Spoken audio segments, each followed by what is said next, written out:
ইতিহাস পাঠ মানে সেখানে আমরা জানবো ইতিহাস বিষয়টা কি, কেন আমরা ইতিহাস পড়ব, ইতিহাসকে আমরা কটি যুগে ভাগ করব। এই যে ইতিহাস আমরা পড়ছি, এত কথা আমরা বলছি ইতিহাস নিয়ে, যে এত বছর আগে ইনি রাজা ছিলেন, ইনি এই এই করে গেছেন, এই বিষয়গুলো আমরা জানতে পারছি কি করে?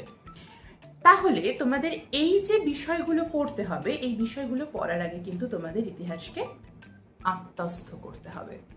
তোমাদের প্রথম সেমিস্টার এমসিকিউ বেস্ট হলেও শুধুমাত্র ওই এমসিকিউ মুখস্থ করলাম, পরীক্ষায় গিয়ে টিকমার্ক দিলাম, নাম্বার নিয়ে চলে এলাম, এইভাবে পড়লে কিন্তু ইতিহাসকে শিখতে পারবে না।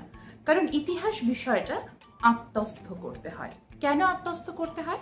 কারণ আমরা যারা মানুষ, আমরা যারা মানব সভ্যতার ধারক এবং বাহক, তারা কিভাবে এই জায়গায় উপনীত হলাম, আমরা আগে কোথায় ছিলাম, আমরা কি কি ধাপ পেরিয়ে সভ্য হলাম, সেই সমস্ত কিছু কিন্তু আমরা জানতে পারি ইতিহাস থেকে।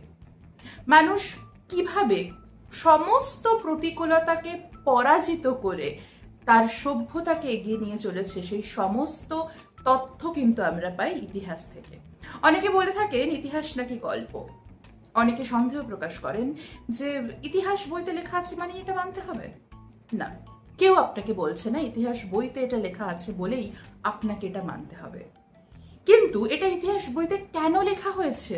কারণ এর সপক্ষে প্রমাণ পাওয়া গেছে। কি সেই প্রমাণ?